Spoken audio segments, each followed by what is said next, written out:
Sebuah pertanyaan yang sederhana, dapatkah mesin berpikir? Atau kita mengatakan, dapatkah sebuah mesin memiliki kemampuan untuk berpikir? Oke, itu adalah judul dari Computing Machinery and Intelligence di tahun 1950 mengenai kemampuan apakah mesin dapat berpikir atau tidak. Pada waktu itu Alan Turing masih merasa sulit apa itu mesin dan apa itu berpikir.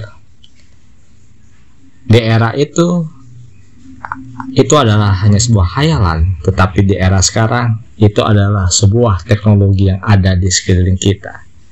Mesin dan apa itu cara berpikir. Alan Turing pun terus berpikir dan mampu untuk mengubah pertanyaan yang lebih praktis untuk bisa dijawab. Dia mengajukan sebuah ide mengenai bagaimana cara kita menguji apakah sebuah mesin dapat benar-benar untuk berpikir. Kedepannya seperti manusia. Jadi mesin bisa berpikir seperti manusia, bisa menjawab seperti manusia. Sekarang hal itu adalah hal yang biasa. Kita bisa melihat salah satunya adalah Google Assistant bisa melakukan hal itu. Dia menulis sebuah paper yang kemudian hari kita kenal sebagai Artificial Intelligence atau AI. Dalam bahasa Indonesia adalah kecerdasan buatan yang dibuat manusia ke dalam sebuah mesin.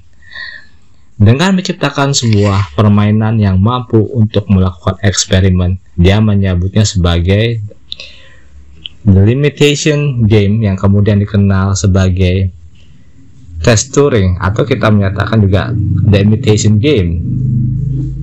Dan itu benar-benar sebuah revolusi yang luar biasa. Tes Turing merupakan sebuah awal dari eksperimen mengenai masa depan bahwa ada mesin yang bisa menyamai kecerdasan manusia.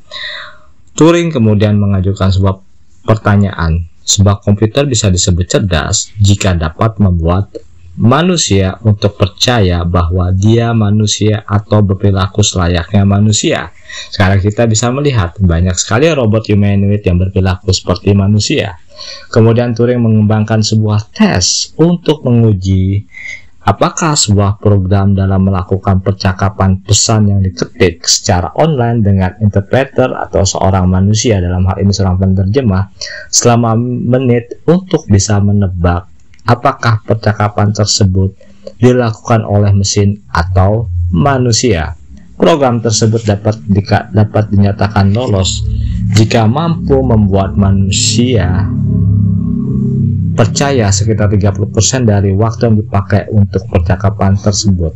Akhirnya pada tahun 2014 sebuah program chatbot yang bernama Adrian Goodsman mampu untuk melewati tes itu, dan para interpreter di Royal Society London, Inggris berpikir bahwa mereka sedang berbicara dengan seorang anak yang berusia 13 tahun.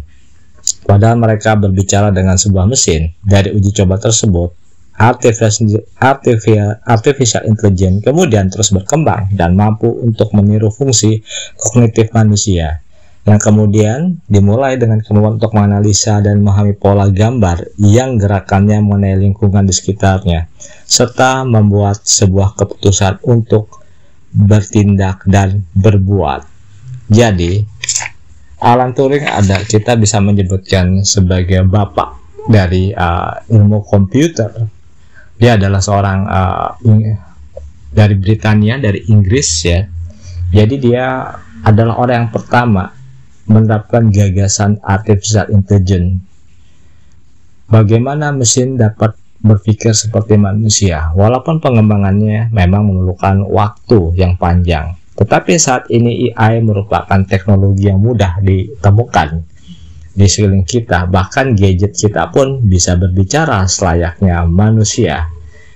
Penyempurnaan teknologi ini sudah lebih dari 50 tahun, dan sekarang kita menikmati hasil dari inovasi dan riset selama berpuluh-puluh tahun dengan teknologi yang paling canggih.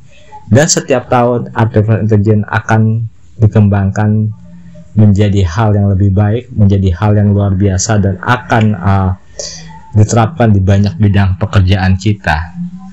Manusia sekarang bekerja tentu dengan kecerdasan buatan, dan itu merupakan hal yang akan kita lakukan dalam pekerjaan kita baik di kantor maupun di luar rumah.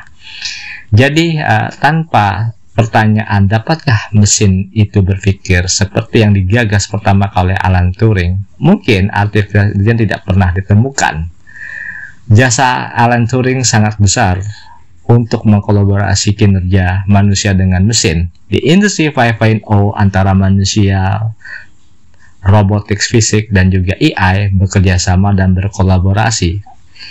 Dengan ide tersebut, pekerjaan manusia semakin terbantu dan semakin bertambah besar tetapi lebih efisien. Karena manusia adalah pusat untuk mengatur semua pekerjaan, sedangkan AI dan robotics of physics adalah membantu untuk mencapai hasil yang luar biasa.